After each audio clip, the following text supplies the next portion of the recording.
Bonjour madame, bonjour monsieur.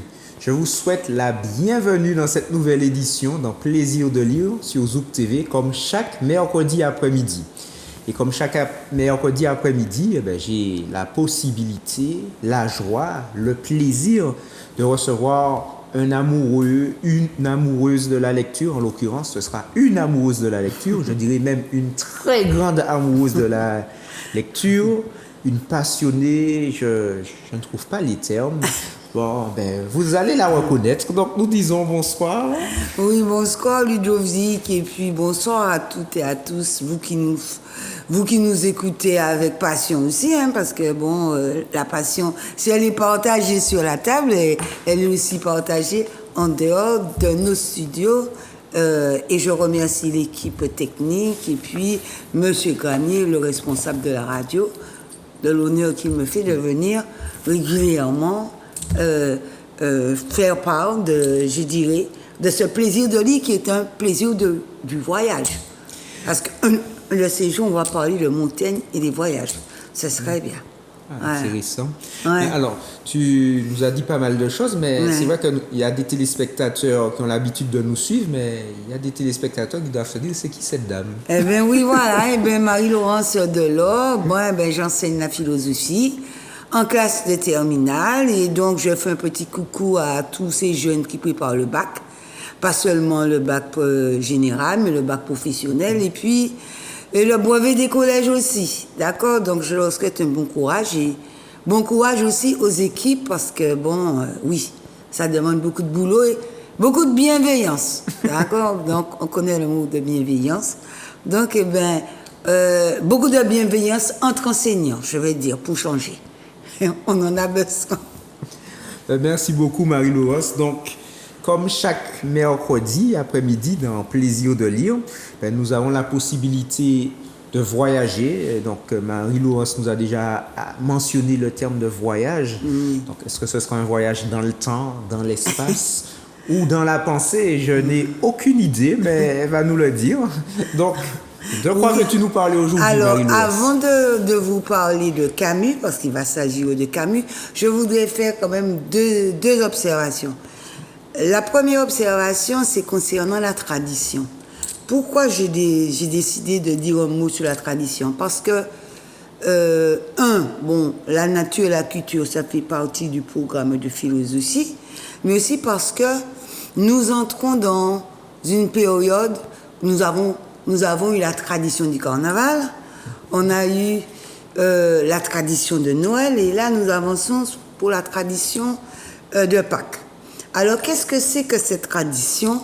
Alors la tradition, c'est un ensemble de savoir-faire, d'usages, ces usages et ces savoir-faire font l'objet de transmission de génération en génération, et beaucoup pensent qu'il s'agit de conserver de façon authentique les traditions.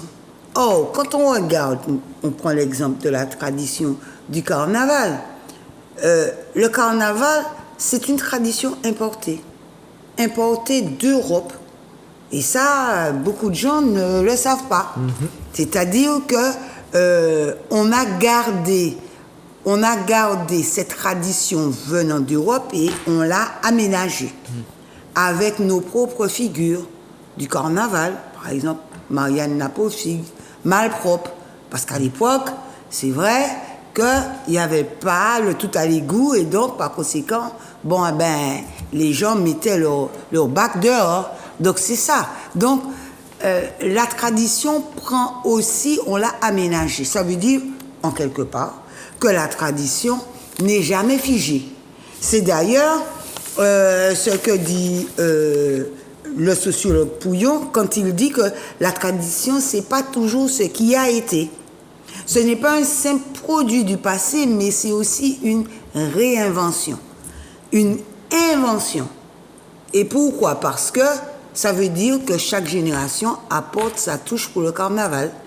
Parce que pendant le carnaval, il y a eu beaucoup de débats, et ce qui était savoir, parce que le carnaval de 1900, de Saint-Pierre, n'est pas celui de Fort-de-France en 1970, et non pas non plus en 2010. Il y a bien des aménagements. La figure du malpropre tend à décliner, la dérision. Parce que le fondement du carnaval européen, c'est l'inversion et puis la dérision. La dérision, il y a de moins en moins. Vous n'avez pas de figure politique où moun fait la fête. C'est ça la dérision. Quant à l'inversion, on voit que les femmes sont aussi dénudées que les hommes, alors qu'auparavant, c'était les hommes. Donc il y a un changement. Donc on n'a pas à dire si c'est bien ou si c'est mal.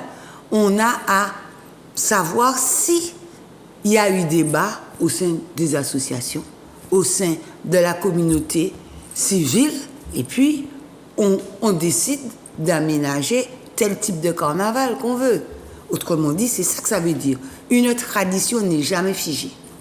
Donc c'est la première observation que je voulais faire. Et la deuxième observation porte sur la technique, sur une technique qui est celle des sondages. Parce que j'ai été sollicitée par mes élèves là-dessus, c'était la journée de la presse, il y a plus d'une semaine de cela. Et donc, pourquoi on accorde autant d'importance à on va dire, à un sondage? Premièrement, parce que les chiffres, ça frappe. Ça frappe et ça soulève conflit, polémique. D'accord? D'abord ça. Un chiffre s'impose à moi. C'est 2 gâteaux qu'il a, voilà. Le chiffre s'impose à moi. Et donc, le sondage, c'est ça, sa fonction avant. D'accord? Pourquoi? Parce que le chiffre s'impose, j'ai dit. La deuxième chose qu'il faut savoir, c'est que il y a un défaut d'enquête aujourd'hui. On ne va pas chez l'habitant, on ne téléphone plus, que pensez-vous, madame un-tel, etc. Tout se fait sur les réseaux sociaux. Donc, il y a un questionnaire qu'on envoie à 1500 personnes, parce qu'il s'agit de ça, de 1500 personnes, pour tous les instituts de sondage de France, 1500 personnes. Maintenant, ce qu'on n'a pas, et c'est ça, ce qui manque, c'est l'âge des personnes, le niveau intellectuel, le niveau de diplôme, la profession et aussi le lieu d'habitation. D'accord? Donc, ça passe sous les radars. Et donc, résultat du compte, on se dit, mais c'est faux, c'est vrai, etc. Mais cet outil, un outil n'est pas bon en soi ou mauvais en soi. C'est l'utilisation qu'on en fait. Quelle utilisation fait-on du sondage aujourd'hui? L'utilisation, dire que c'est vrai, les chiffres sont vrais ou faux, selon que c'est mon candidat ou pas, ça n'a pas d'intérêt particulier. C'est de comprendre que le sondage a une finalité aujourd'hui, c'est que le sondage oriente une politique, installe une idée. Et c'est là où il doit y avoir débat. Parce qu'à partir du moment où il y a un sondage tous les jours qui installe une idée, par exemple, que tel ou tel candidat est devant, qu'il ne baisse pas, qu'il est stable, vous avez perdu 0,5, mais 0,5 c'est quoi? C'est une marge d'erreur. Donc, ça peut ne pas être une descente, mais simplement une stagnation. Mais les gens oublient. Même si parfois les journalistes le rappellent, mais les gens oublient. Donc, résultat du compte, un sondage, c'est simplement un outil. Donc, il faut se rappeler de ça. Et cet outil a un rôle aujourd'hui qu'on lui donne, qui est de réellement installer une idée que l'on veut faire passer. Donc, on peut être d'accord ou pas, mais il faut que chacun nous en soyons conscients. Donc, le sondage fait le buzz, fait la polémique, et la polémique, c'est pas le débat. Parce que dans la polémique, qu'est-ce qu'on fait? On évacue l'adversaire. Et qu'est-ce qu'il reste? Des combats de paroles, mais jamais d'idées. Parce que c'est ça la réalité. Le débat, ça suppose installation d'idées contradictoires, et ça suppose critique. et respect de chacun des adversaires. Mais on n'en voit pas, ou on en voit très peu. D'accord? Même dans les débats télévisés, donc c'est celui qui a la plus petite phrase, la meilleure petite phrase, etc. Donc on doit s'interroger sur quel type de débat qu'on veut aujourd'hui. Donc voilà les deux observations que je voulais faire.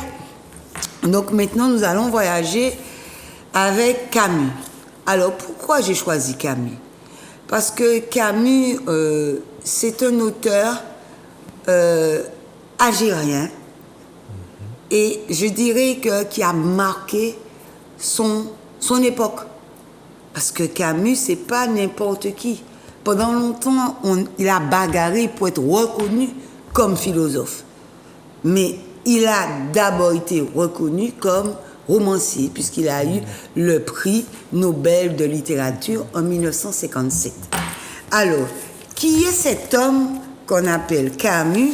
Donc, il est né le 7 novembre, d'accord, 1913, dans un petit village, d'accord, en Algérie. Et on va dire que c'est un essayiste, un journaliste, et c'est aussi un résistant. Et je dirais que rien ne le prédestinait à tout ça. Pourquoi? Parce qu'il a vécu dans une famille excessivement pauvre, où aller à l'école, c'était un combat. Ah oui, parce qu'il fallait rester auprès de la mère, puisqu'il a perdu son père très jeune. Il était bébé lors de la Première Guerre mondiale. D'accord? Donc, voilà. Donc, ce qui frappe aussi dans le parcours de Camus, c'est la profonde amitié qu'il y a eu entre Camus et Sartre. Je parle d'amitié. Alors, qu'est-ce qu'on entend par amitié? Parce que parfois, on est amis sur Facebook. Non, on a des connaissances sur Facebook. Comme moi, je dis souvent à mes élèves qu'il faut distinguer amis, connaissances, copains. Un copain, c'est celui avec qui je fais la fête. D'accord? Un camarade, je partage une tâche. Ça peut être une tâche politique, une tâche scolaire. C'est un camarade. Le camarade ne connaît pas ma vie privée. Donc, je viens en classe, donc tu as fait l'exercice, on partage sur un élément. Et le drame, c'est lorsque je crois que le camarade, c'est un ami. Et je lui confie toute ma vie privée. Et ça a des répercussions graves, surtout pour des jeunes. Parce que si je me suis trompée et je me dis que le camarade, c'est un ami, on voit bien tout ce que ça comporte de souffrance. Parce que ce que je crois rester entre amis, eh ben, sera diffusé sur les réseaux sociaux. Donc un ami, c'est totalement différent. Un ami, c'est d'abord ce qui nous réunit. C'est pas parce que nous partageons nécessairement les mêmes idées. Dans l'amitié, on va dire qu'il y a d'abord le respect de chacun. Il y a d'abord aussi une profonde affection, une communauté d'idées. On est en capacité de mettre en commun nos idées, sans pour autant nous identifier l'un à l'autre. Et on peut dire que Camus et Sartre ont eu ce coup de foudre de l'amitié. Parce que Camus sort son ouvrage en 1942, L'étranger, alors que Sartre, en 1938, sort La nausée. Et donc, sans se connaître, ils s'apprécient déjà dans la lecture de leurs ouvrages. Alors, quand on parle d'amitié, il n'y a pas seulement de communauté d'idées, parce que ces deux hommes-là, ils buvaient ensemble, parce que Sartre, il aimait la bonne chair, il fumait, tous les deux avaient on va dire, des aventures féminines, et d'ailleurs, Simone de Beauvoir ne voyait pas, la compagne de Sartre, ne voyait pas toujours cela d'un bon œil, ce Camus qui vient lui accaparer son compagnon, etc. Son compagnon dans tout ce qu'il y a de plus intellectuel, mais aussi dans tout ce qu'il y a de plus prosaïque, banal. à savoir faire la fête aussi, d'accord? Donc, ils se sont connus d'abord à travers leurs ouvrages respectifs. Et on va dire que c'est une longue amitié, mais cette amitié a connu, on va dire, beaucoup de... on va dire beaucoup de controverses. Parce que sur le plan politique, bon, c'est Camus qui a amené Sartre à la politique. Je rappelle que Sartre a écrit la préface de Fanon, Peau noire et masque blanc. D'accord? Donc, c'est Camus qui a amené Sartre à la politique. Donc, ils se sont connus quand Camus est arrivé en France. Ils se sont embrassés comme s'ils se connaissaient depuis longtemps. D'accord? Et donc, ça les a divisés parce que Camus était contre tout ce qui était idéologie, l'existentialisme, le communisme. Et non, il disait que l'homme est totalement libre et il n'a pas de sens. Il a à construire un sens. Et donc, il ne faut pas s'embêter d'idéologie qui, en réalité, nous enferme. Donc là, ils avaient de gros débats. Et ce qui était assez particulier chez Camus, on va dire que si c'est un intellectuel, mais c'est aussi une figure de la passion aussi, parce que il a connu, parce qu'il était marié, Camus, mais il était amoureux d'une autre femme, qui s'appelle Maria Casares, qu'il connaît en 1944, alors qu'il est déjà marié, et il lui écrit plus de 800 lettres, 800 courriers, 800 courriers d'amour. Je prends par exemple, je peux citer l'une de ses lettres, à bientôt, c'est sa dernière lettre d'ailleurs, il le dit comme par prémonition, il dit, bon voilà, je t'écris ma dernière lettre, d'accord? À bientôt, ma superbe. Je suis si content à l'idée de te revoir que je ris en t'écrivant. Je t'embrasse, je te serre contre moi. Jusqu'à mardi, je recommencerai. Et ne voilà-t-il pas que il arrive à Paris le 4 janvier 1960 et il est en voiture avec son éditeur et ils font un accident et tous les deux meurent. Et il disait que la pire des choses qui pourrait lui arriver par hasard, eh ben, ce serait la mort accidentelle. Et il meurt comme ça, le 4 janvier 1960. Et donc, Camus, à ces mots, je dirais, c'est seule l'amitié peut nous dicter ces mots. Il dit la chose suivante, mais en réalité, on n'était jamais séparés, même si on avait des divergences, ces divergences qui nous ont un peu éloignés, mais on est toujours restés amis. Et c'est ça, on n'est jamais ennemis quand on est amis. D'une certaine façon, on voit que tu nous expliques, et par cet exemple, que l'amitié, c'est pas la copie. Être ami avec quelqu'un, ce n'est pas être forcément une copie. Puisque oui, certaines personnes ont tendance à penser qu'on est amis, on est pareil en tout point. Ouais. Et j'ai justement un très bon ami d'enfance. On était opposés sur bien des choses. Sur, par exemple, les équipes de foot à supporter, on n'a jamais supporté la même équipe. On n'avait pas le même style, on va dire, de préférence féminine. On n'avait pas les mêmes goûts. Donc, on n'a jamais eu de problème, lui et moi. Mais pourtant, on était vraiment des amis sincères jusqu'à présent. Bon, maintenant, il vit plus loin. Moi, je suis en Martinique, mais quand il faut se retrouver, quand il faut échanger, quand on a besoin de l'autre, il peut compter sur lui. Oui, c'est ça. L'éloignement ne supprime pas l'amitié. Non seulement l'éloignement physique, mais aussi même la mort. Comme moi je dis, il y a des élèves, il y a des gens qui perdent des amis. Je leur dis, mais votre ami ne meurt jamais. Il est toujours avec vous. C'est-à-dire que même dans la mort, on conserve notre amitié à cette à cette personne.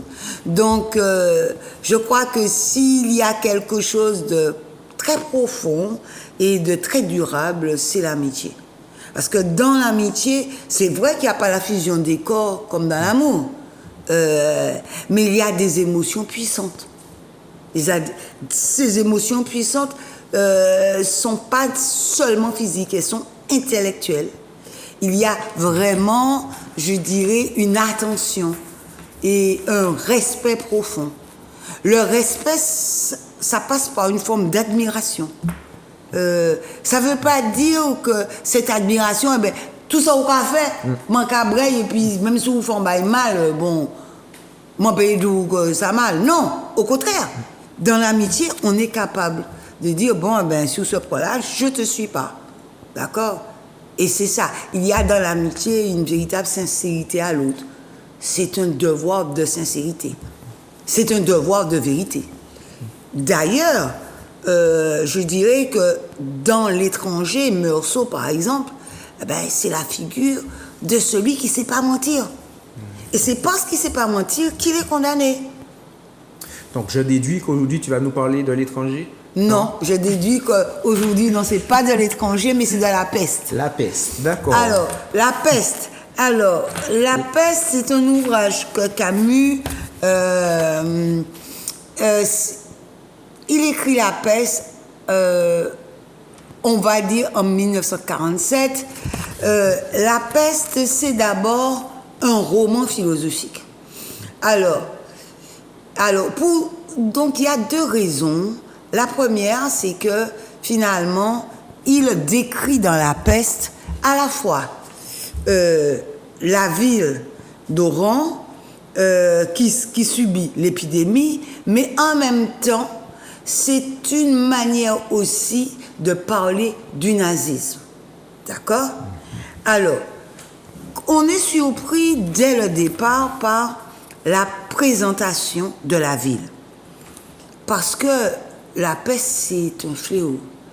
Et qu'est-ce qu'il commence par dire? Mais comment étaient les gens à l'époque? Et comment était cette ville? Alors, il décrit cette ville de manière assez froide. Il dit que cette cité est laide. Elle est laide. Il n'y a rien qui nous attache. Le soleil incendie les maisons. Et les gens, ils ne font attention à rien du tout. Ils sont coincés dans leur petit confort. Et ils ne voient rien venir. D'accord? Et qu'est-ce qu'il dit? Eh bien, ils ne prennent pas conscience que d'abord, il y a des rats qui commencent à mourir dans les rues. Ils sont complètement aveuglés et donc, ils ne prennent pas conscience de ce qui va leur arriver. Et c'est parce qu'ils ne prennent pas conscience de ce qui va leur arriver que la pandémie les surprend. Alors, voilà. Alors, chacun est muré dans son petit confort et chacun est totalement ignorant à l'autre. La nature est désertique, sans âme, vulnérable. Alors, il y a un sentiment de tristesse et de désolation. D'accord? Donc, c'est d'abord ça, Oran. Donc, il nous... Et deuxième chose, il décrit aussi la population. La population, elle vit d'une vie pauvre, difficile, une vie rude, et les gens sont attachés à l'argent. Donc il dit qu'ils sont vénaux, ils ne cherchent qu'à s'enrichir. D'accord? Et on ne rencontre chez eux donc aucune attention aux autres. Ils sont dans la recherche de faire des affaires. On a des petits vendeurs à la criée et ils sont dans des plaisirs simples et les vices les plus ordinaires, manger, la gourmandise, etc. Et donc, c'est une ville, Oran, qui est rythmée par des habitudes. Eh bien, des habitudes, et on a besoin d'habitudes pour vivre. Mais ces habitudes-là nous empêchent aussi de voir ce qui nous arrive aussi. Il y a des signaux. Les premiers signaux, ce sont des rats qui commencent à mourir. Mais personne ne fait attention. D'accord? Sauf le médecin rieux qui attire l'attention. Parce que c'est le personnage clé. C'est celui qui attire l'attention. Donc, quand une ville, comme il dit, est rythmée par les habitudes, elle n'est pas préparée à la pandémie, à la peste qui va arriver. D'accord? Puisqu'elle est dans la répétition et dans les habitudes. Alors, voilà ce qu'il dit. D'abord, il y a eu la mort du concierge. C'est le chapitre 1.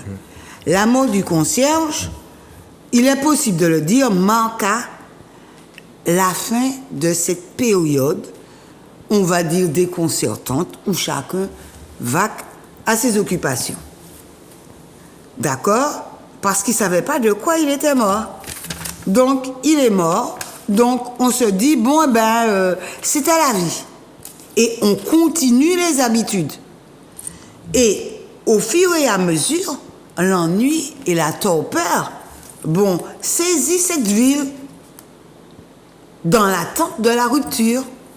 Et qu'est-ce qui arrive, justement, d'accord? Eh bien, il y a un certain nombre de signes annonciateurs. Eh bien, les gens commencent à mourir sans qu'on puisse savoir pourquoi.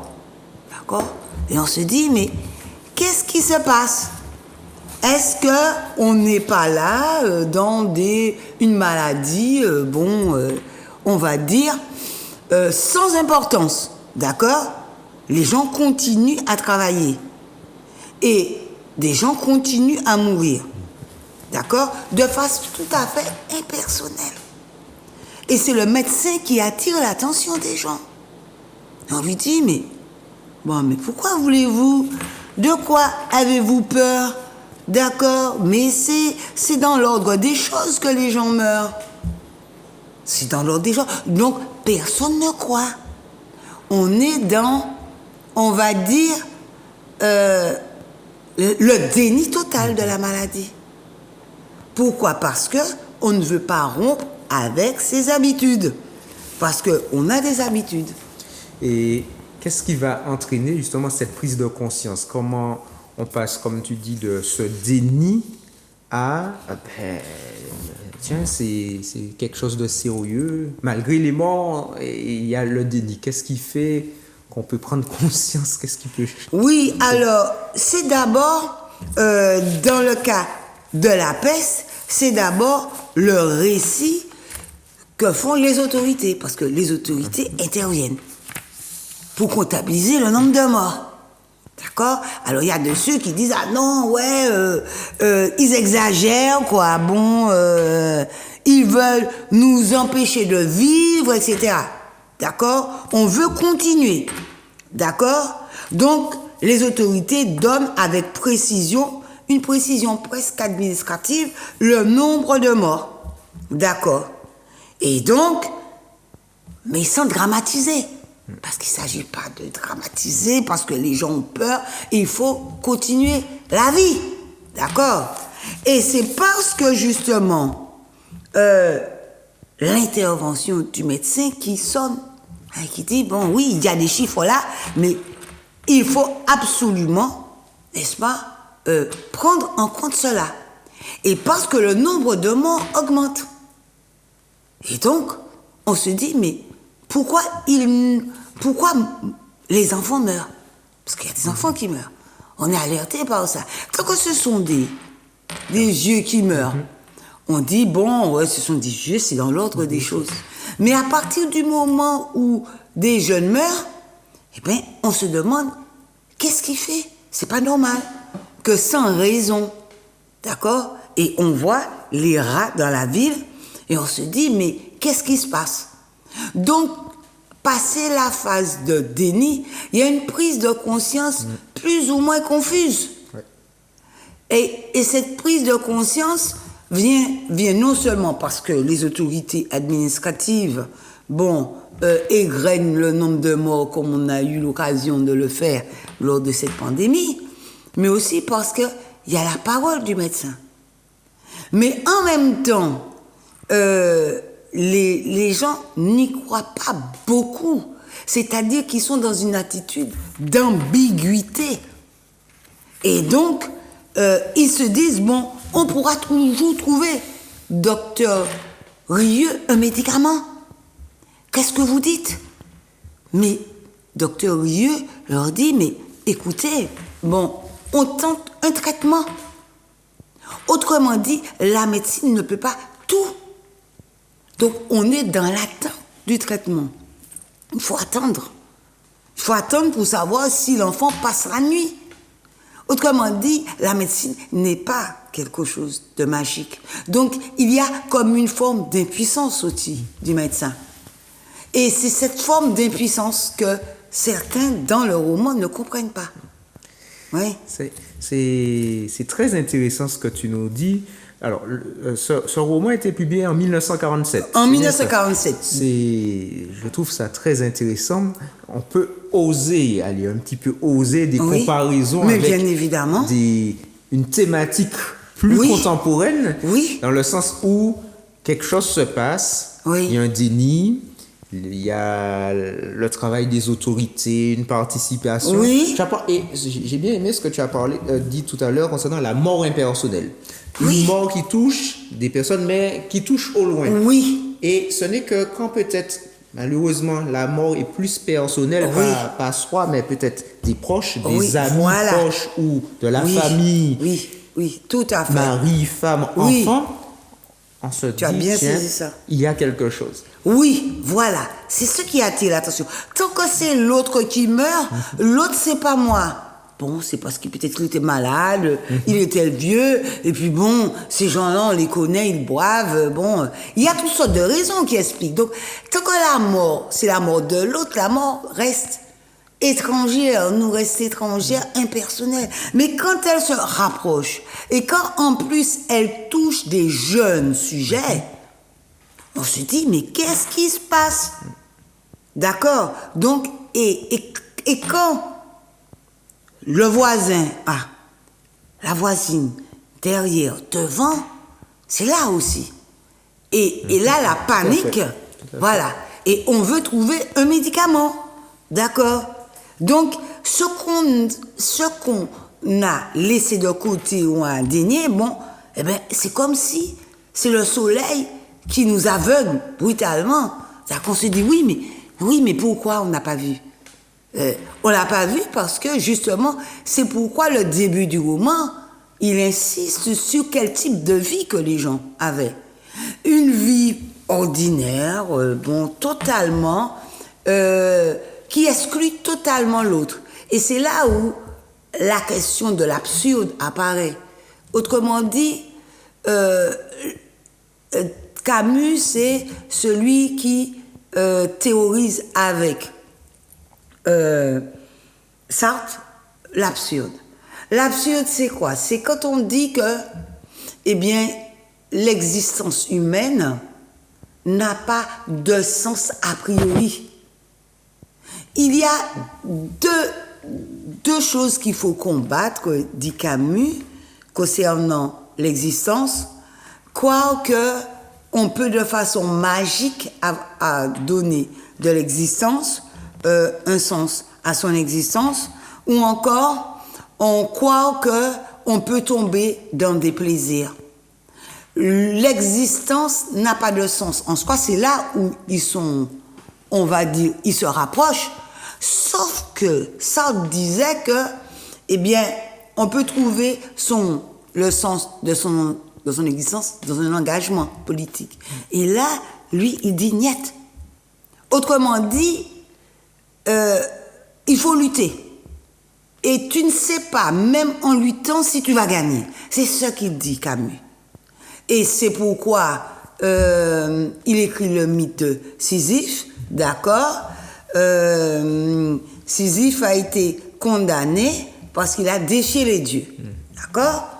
Et il n'a pas été condamné à mourir, il a été condamné à remonter chaque fois un rocher. Et chaque fois, il remontait toute sa vie.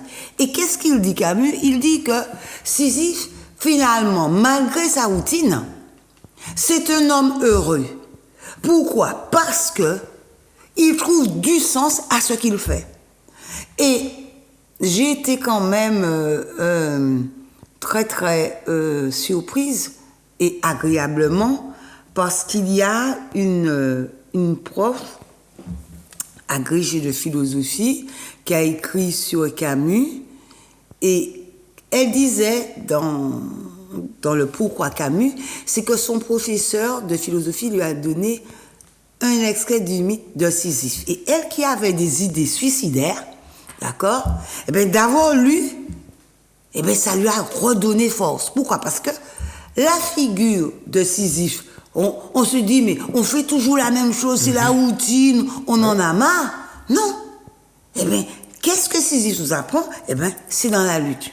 Même si tu n'es pas sûr d'atteindre l'objectif que tu t'es fixé, eh bien, tout réside dans le combat que tu mènes.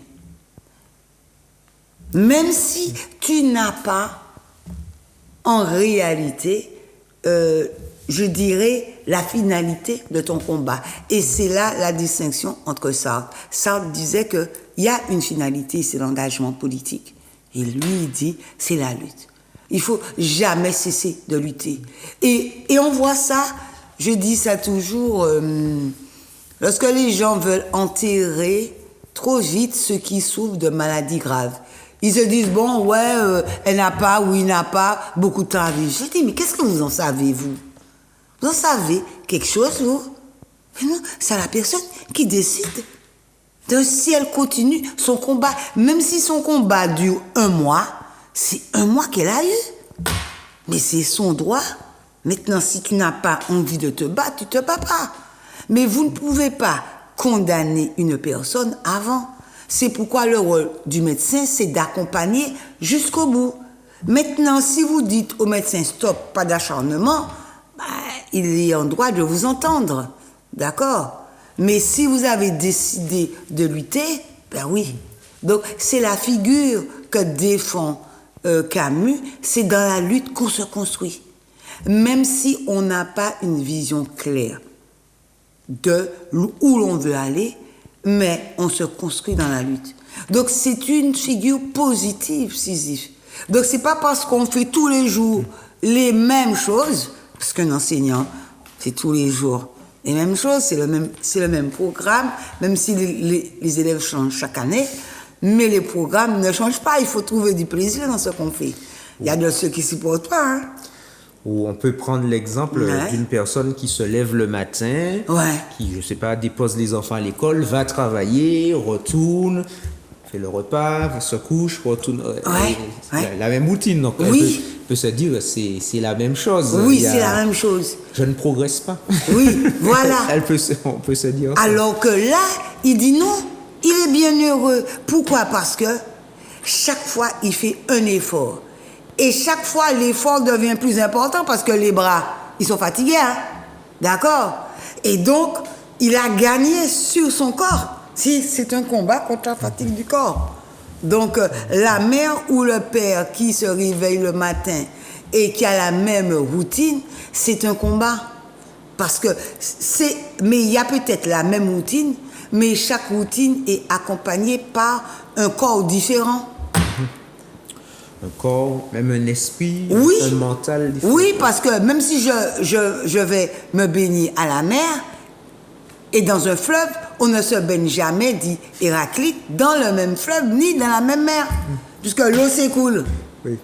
Donc, même si tu te réveilles le demain matin en prenant ton café, mais c'est pas le même jour. C'est pas le même jour. Donc, il y a toujours un changement. Maintenant, il faut que tu prennes conscience que, ce jour-là, il est un jour inédit.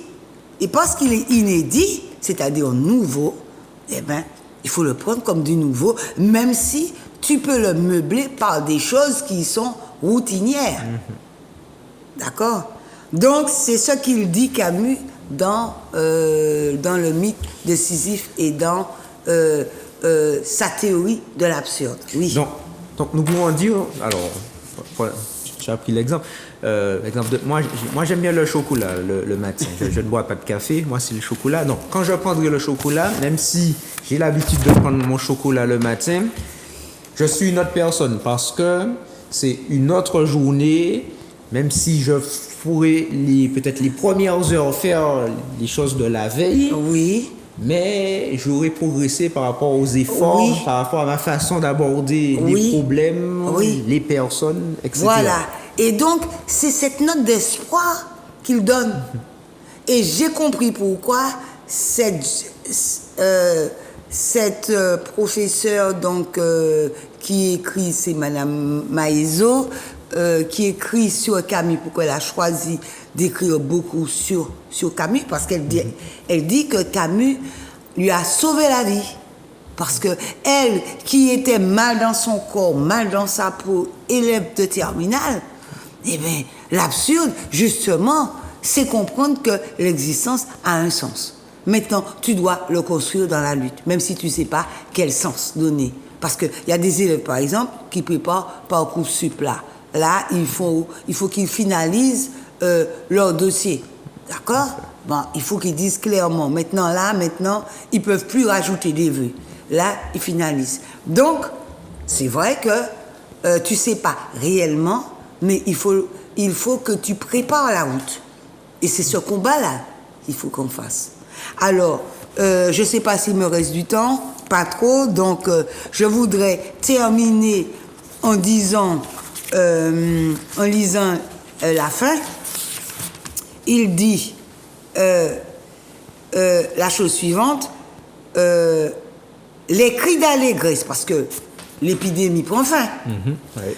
et les cris d'allégresse qui montaient de la ville, Rieux se souvenait de cette allégresse toujours menacée, car il savait que cette foule en joie ignorait, et qu'on peut lire dans tous les livres, c'est que le bacille de la peste ne meurt jamais et ne disparaît jamais, qu'il peut rester pendant des dizaines d'années endormi dans les meubles et le linge, et qu'il attend patiemment les chambres, les caves, les malles, d'accord? La peste réveillerait ses rats et les renverrait mourir dans la cité heureuse.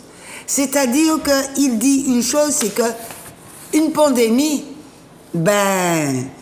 elle n'est jamais terminée. D'accord? Et ceux qui croient que c'est terminé comme maintenant, ils se trompent. Alors, ce que nous apprend Camus, c'est d'abord le sens de la modestie, d'accord? Une grande humilité, qu'il y a une incertitude au cœur même de la science et que il faut toujours lutter, d'accord? C'est le combat. Et malgré la routine, l'homme se construit dans le combat et dans l'adversité. Merci beaucoup Marie-Laurence sur ces belles paroles. En tout cas, redonne-nous à nouveau le titre de ton ouvrage. La peste de Camus. La peste d'Albert Camus. Ouais, en tout cas, ça m'a permis de voir les tâches, on dirait, routinières différemment. Même quand on fait la même chose, ce n'est jamais exactement la même chose. La façon de l'aborder, la façon de réagir. Ouais. Donc, j'y penserai quand je partirai. Oui, déjà. parce que tu as vieilli 2 jours. D'accord, effectivement. Mais en tout cas, merci beaucoup Marie-Laurence. Donc, si comme Marie-Laurence, vous souhaiterez présenter un ouvrage, un coup de cœur, un livre que vous avez lu depuis longtemps ou récemment, c'est possible. Il suffit de composer le numéro qui s'affiche, le 06 96 19 41 13.